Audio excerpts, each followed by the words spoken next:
Hello everyone. आज की कहानी है क्या रजत जान पाया पत्नी के अजीब व्यवहार का राज।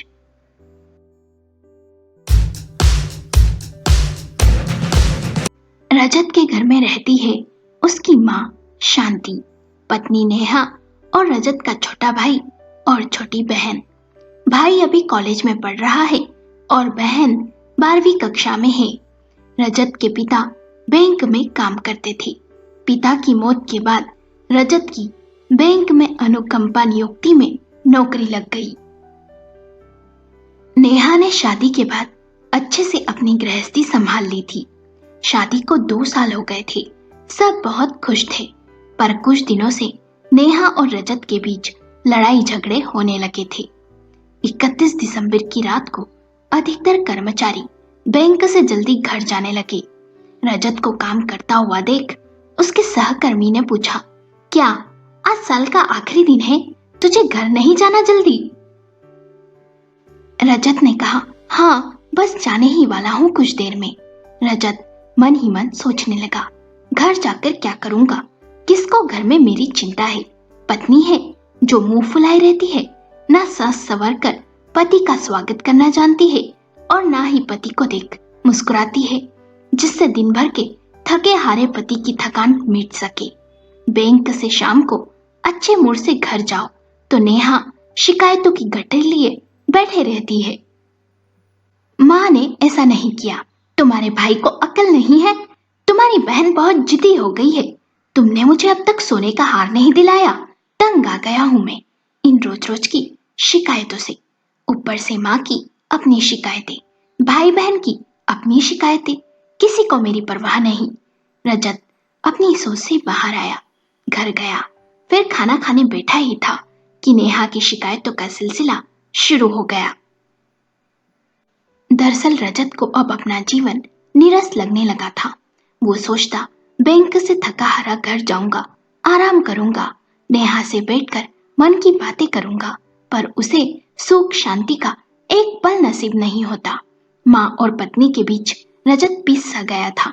नेहा को सदा यही शिकायत रहती कि हर बात में रजत अपनी माँ का पक्ष लेता है और माँ को शिकायत रहती कि रजत जोरू का गुलाम बन गया है।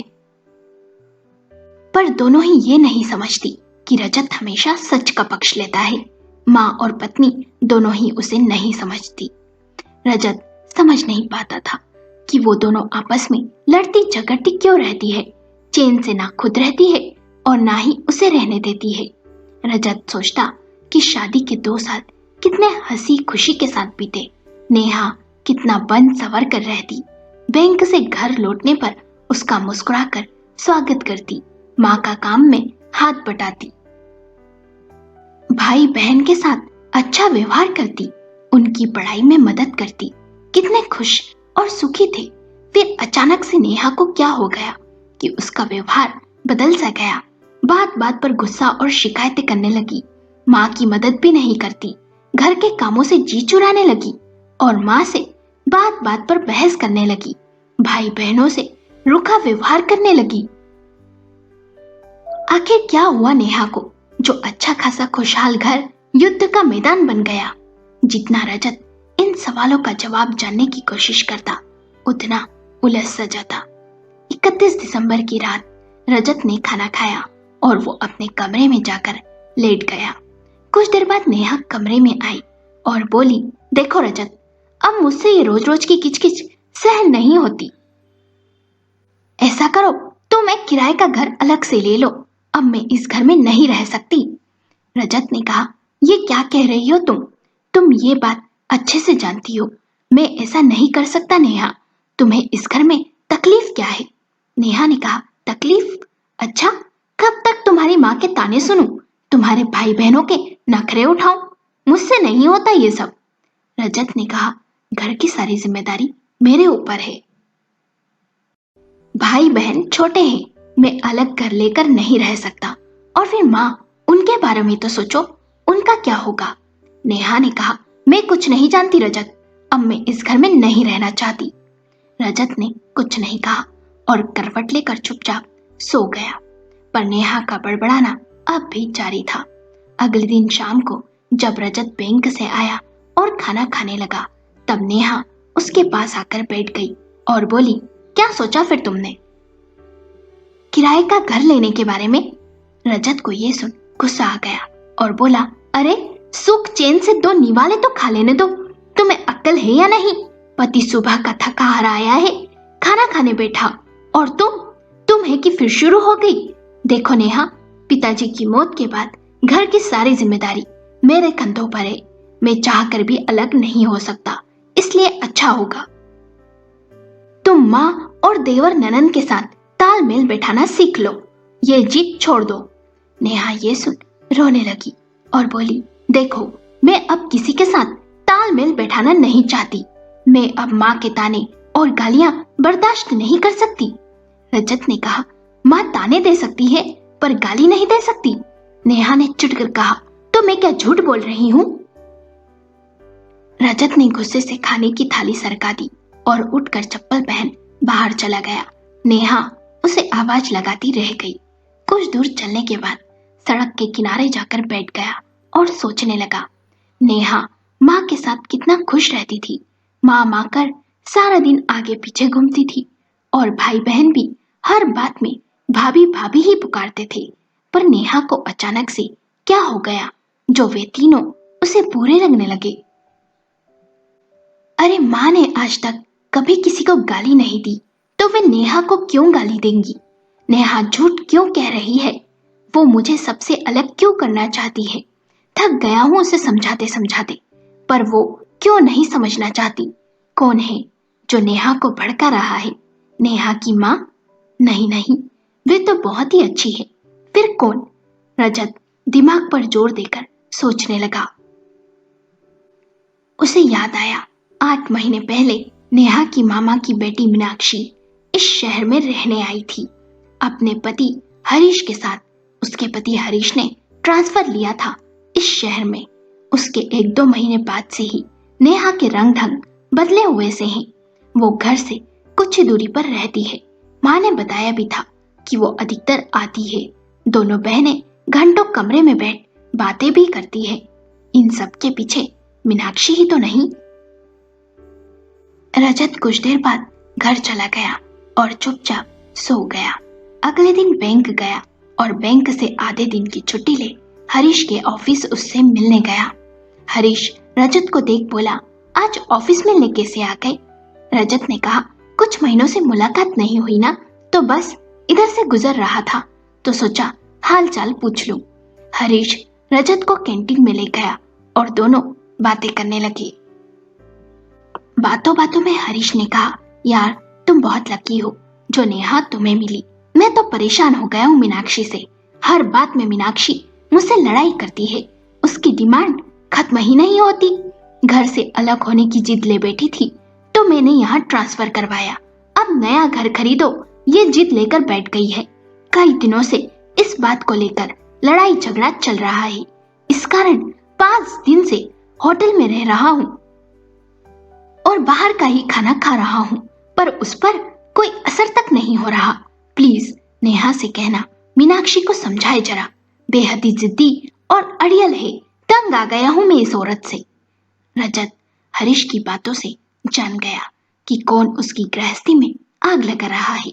वो सोचने लगा, घर पत्नी होते हुए भी हरीश इस तरह रह रहा है। कई बार नेहा के मुंह से हरीश की बुराई भी सुनी है।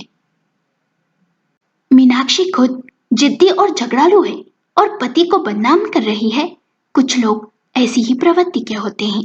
वो ना तो खुद खुश और सुखी रहते हैं और ना किसी दूसरे को खुश और सुखी रहने देना चाहते हैं। दूसरों के घर को बर्बाद करना उन्हें अच्छा लगता है। मीनाक्षी भी उन्हीं में से एक है। अपना घर तो वह बर्बाद कर ही चुकी है, अब मेरे घर को बर्बाद करने पर तुली हुई है। रजत घर आ गया और माँ को बोला, चलो माँ कुछ देर मंदिर चलते हैं। बहुत दिन हो गए तुम्हारे साथ मंदिर गए हुए। रजत माँ के साथ मंदिर गया। मंदिर में दर्शन कर दोनों गार्डन में आकर बैठ गए।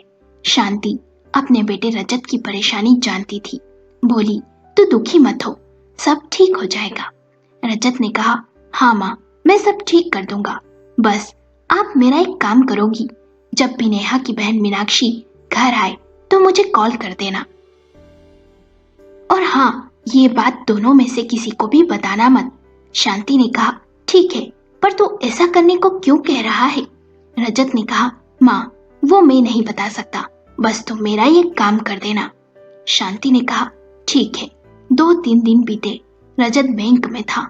दोपहर के समय शांति ने कॉल कर बताया कि आज मीनाक्षी आई हुई है। रजत ने कहा, ठीक है माँ, तुम चुपचाप दरवाजा खोल अपने कमरे में चली जाओ, बस। कुछ देर बाद रजत चुपके से घर में दाखिल हो गया। दोनों बहनें बेडरूम में बैठ बातें कर रही थी। धीरे से रजत जाकर बेडरूम के दरवाजे के पास जाकर खड़ा हो गया। मीनाक्षी ने नेहा से कहा, जीजाजी अच्छा खासा कमाते हैं, तो तुम क्यों सहती हो? देवर ननद के नखरे, तुम कैसे रह रही हो इस घर में? तुम्हारी सास तुम्हें बहू नहीं, नौकरानी समझती है। और मैं जानती थी तुम्हारे जिद करने पर भी जीजाजी अलग घर लेने को तैयार नहीं होंगे, पर तुम चिंता मत करो। तुम्हारी बातों को सुन मैंने एक प्लान बनाने का सोचा है दीदी। तुम तुम्हारी सास पर चोरी का इल्जाम लगा दो और बेटे को माँ के खिलाफ भड़का दो। ये सब कैसे करना है मैं तुम्हें सोच समझकर फोन पर बताऊंगी दीदी। देखना, जीजाजी अपनी माँ को घर से बाहर का रास्ता दिखा देंगे। नेहा ने कहा, नहीं नहीं, मैं ऐसा नहीं कर सकती, माँ पर चोरी का इल्जाम नहीं लगा सकती। मीनाक्षी ने कहा, अरे दीदी, ऐसा नहीं करोगी तो अलग घर में रानी बनकर रहने का सपना कैसे पूरा होगा तुम्हारा? और तुम्हारी सास के पीछे पीछे देवर और ननद भी चले जाएंगे, तुम्हें सबसे छुटकारा मिल जाएगा। नेहा ने कहा, कहीं उन्हें पता चल गया तो? मीनाक्षी ने कहा, नहीं, हम सब काम बड़ी सफाई से करेंगे, ये राज जीजाजी को कभी पता नहीं चलेगा। रजत दोनों की बातें सुन हैरान था। कुछ देर बाद रजत कमरे में गया। उसे देख दोनों बहनें सकपका गई। मीनाक्षी ने कहा, जीजाजी आप जल्दी आ गए बैंक से? रजत ने कहा, हाँ, आज तबीयत थोड़ी ठीक नहीं है। मीनाक्षी ने कहा, चलो इस बहाने आपके दर्शन तो हुए, नहीं तो आप तो मुझसे कभी बातें ही नहीं करते। रजत ने कड़क स्वर में कहा, आज तो खास बैंक से तुमसे ही बात करने आया हूँ मीनाक्षी। रजत का जवाब सुन नेहा और मीनाक्षी उसे हैरानी से देखने लगी। रजत ने पूछा, और हरीश बाबू कैसे हैं? मीनाक्षी ने कहा, ठीक है। रजत ने कहा, मैंने सुना कुछ दिनों से वे होटल में रह रहे हैं। ये सुन मीनाक्षी के होश उड़ गए और सकपकाते हुए बोली, हाँ, अब उनकी मर्जी, मैं क्या कर सकती हूँ। रजत ने कहा, मैंने सुना तुमने हरीश बाबू पर ट्रांसफर को लेकर बहुत दबाव डाला। रजत का अगला सवाल सुन मीनाक्षी का चेहरा पीला पड़ गया। सफाई देते हुए मीनाक्षी ने कहा, हाँ, मैंने दबाव डाला क्योंकि उस माहौल में मेरा दम घुटता था। लेकिन देखे ना जीजाजी, हरीश के लिए घर में क्या जगह नहीं है, घर में खाना नहीं है क्या? पर उन्हें तो मुझे बस बदनाम करना है, इसलिए जब मन होता है होटल में रहने चले जाते हैं। अभी भी 5 दिनों से होटल में रह रहे हैं। मुझे तो उन पर शक होता है, कहीं कोई चक्कर तो नहीं।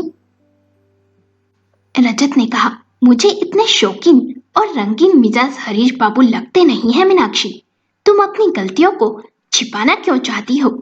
तुम यह क्यों नहीं स्वीकार करती कि तुम्हारे व्यवहार की वजह से हरीश बाबू ऐसी जिंदगी जीने को मजबूर हो गए हैं? आए दिन तुम्हारे द्वारा की जाने वाली जिद से परेशान हो गए हैं। घर में साथ रहना, खाना सोना ही काफी नहीं होता है। अरे घर में प्यार होना जरूरी है मीनाक्षी। क्या तुमने कभी अपने पति को प्यार दिया है, सम्मान दिया है?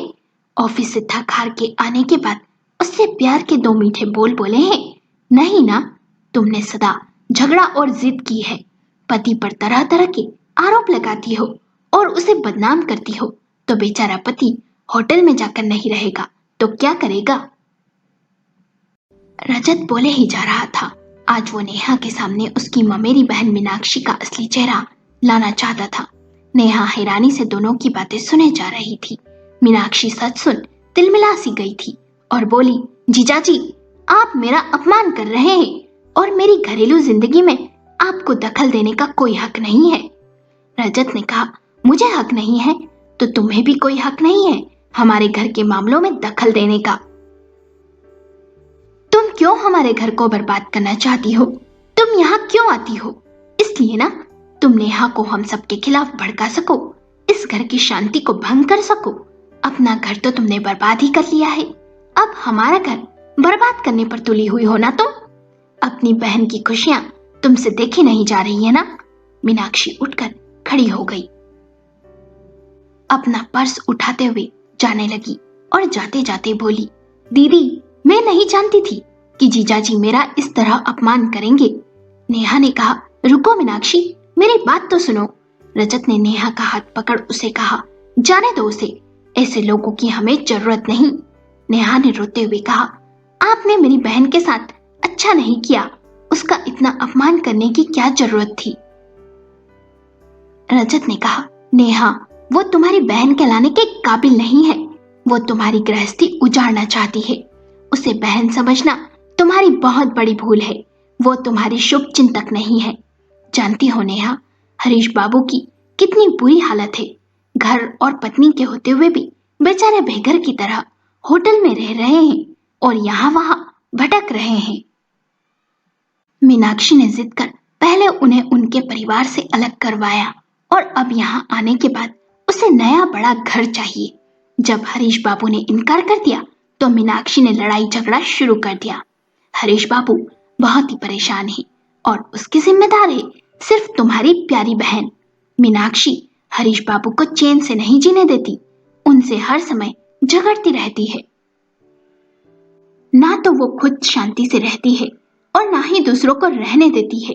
वही मीनाक्षी हर रोज तुम्हें कोई न कोई पाठ पढ़ा कर जाती है और हर रोज तुम्हें किसी नए षड्यंत्र में उलझा कर चली जाती है, क्योंकि उससे तुम्हारा सुख, शांति और परिवार का प्यार बर्दाश्त नहीं होता। अपनी तरह वह तुम्हें भी बर्बाद करना चाहती है नेहा। मैंने सुन लिया था कि वो तुमसे माँ पर चोरी का इल्जाम लगाने को कह रही थी। अब तुम ही सोच लो उसकी सोच कितनी घटिया थी। याद करो नेहा, जब तक तुम्हारी ये बहन तुमसे इस शहर से दूर थी तो तुम कितनी खुश थी, सुखी थी। माँ को तुम कितना प्यार करती थी। देवर ननन तुम्हारी आंखों के तारे हुआ करते थे। तुम्हें किसी से कोई शिकायत नहीं थी और ना ही घर में किसी को तुमसे कोई शिकायत थी। अब देख लो, माँ से तुम हर दिन लड़ती हो, दिन रात तुम गुस्से में, नफरत में जलती हो। तुम्हें सबसे शिकायतें हैं। वो प्यार न जाने कहाँ गुम हो गया। क्यों नेहा, क्यों? क्या तुमने सोचा है? इसकी वजह है मीनाक्षी, जो एक शातिर और चालबाज औरत है। और कुछ लोग ऐसे ही होते हैं जिनसे दूसरों की खुशी और सुख बर्दाश्त नहीं होता, और मीनाक्षी उन्हीं में से एक है। मुझे समझो नेहा, माँ को समझो, मेरी जिम्मेदारियों को समझो।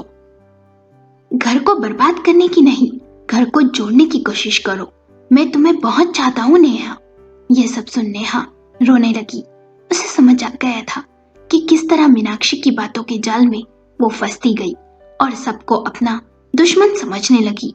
मीनाक्षी ने कैसे उसे उकसाया कि अलग रहने में कितना फायदा और मजा है, और वो उसकी बातों में आ भी गई। नेहा को समझ आ गया था कि मीनाक्षी का असली चेहरा क्या है। वो रोने लगी और रजत से बोली, मुझे माफ कर दो रजत, मैं भटक गई थी। रजत ने नेहा को सीने से लगा लिया और आज फिर से अपनी वही प्यारी पत्नी को वापस पाकर रजत खुश था। मीनाक्षी ने नेहा से बहुत बार माफी मांगी, पर नेहा ने उसके बाद मीनाक्षी से कभी बात नहीं की और ना ही कोई संबंध रखे, क्योंकि नेहा ने सोच लिया था ऐसे रिश्तों से दूरी ही भली। दोस्तों, आपको कहानी कैसी लगी?